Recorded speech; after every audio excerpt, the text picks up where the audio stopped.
I never wanted to run a record label. I still don't. That was never the plan. I was always a big music head. From the time I was a little kid, rocking out at Rafi concerts. But it really started to become more of something that I could see myself doing on a work level when I started doing a radio show at WNYU. So when I was a sophomore, I was doing a hip-hop show called The Abstract. And eventually it went onto the FM station, and it was getting broadcast in the tri-state area, and people were calling in. I was getting tons of free music sent my way, and I was like, all right, this is cool. Like, I can see that through music, there's an opportunity to engage with strangers, to engage with people who share the same interests. And I used the radio station from the FM broadcast as well as the web broadcast as a way to really see that I could connect with others through music. My roommate and I at the time, Will Griggs, who's now my business partner,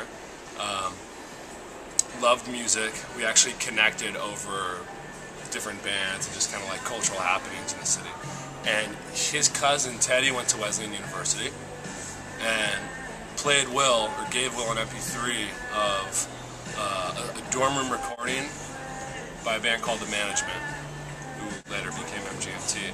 And at the time, Will heard this thing and he invited me into his room. I remember the day very well. He's like, I'm going to play you a song, you're going to listen to it for the next 2 weeks straight, I guarantee you. I was like, alright. So he played me this early shitty demo of Kids by MGMT, and we both heard it, we listened to it, we were looking at each other like, we need to get involved. So we went out and saw MGMT. They played a show at SUNY Purchase in front of maybe 20 students, and they were, I think, juniors. Will and I were sophomores.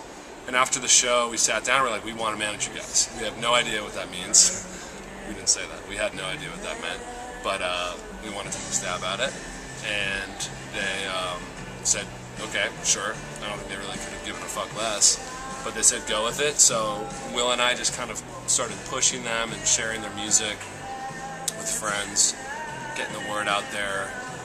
Tried setting up a couple shows.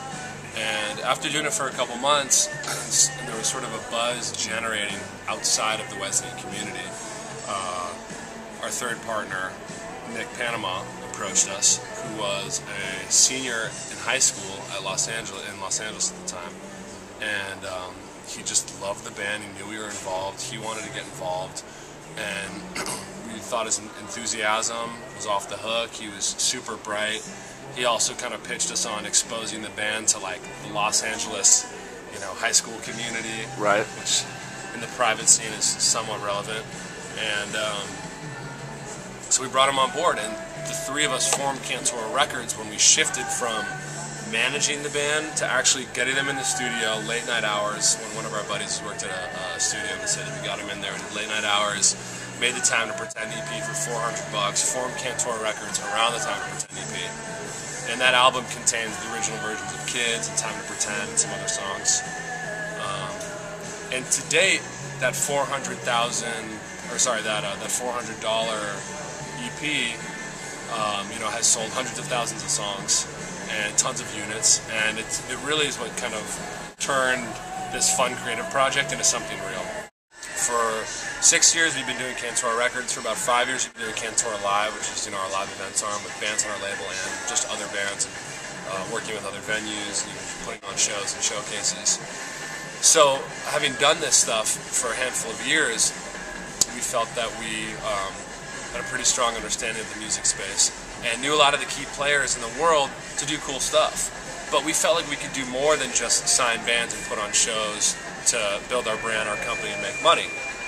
So we started looking at music tech, apps, websites in the music space, and saw an opportunity to help those products see the light of day in the music space through our core competency, which is really access to the music industry from the ground up, the new music industry, whatever you want to call it. So we started talking with different music startups, different products that we liked, and found that there were some great guys building some really killer products, but had no understanding of how the music industry worked, who the players were in the music space, how to speak the lingo, how to develop products that would resonate with music consumers, and that's what we know best. So we came up with Cantora Labs as a way to bridge the gap between the traditional and cutting-edge world of music and what's happening in tech, particularly music tech and products that are looking to scale through music vertical or want to start and create a name for themselves in the music vertical. So we're looking at music startups. It's the same way that we look at bands. We're looking to sign startups to Cantora Labs and use the same tools of exposure and relationships and sort of strategic planning to break music startups in the way that we break indie bands.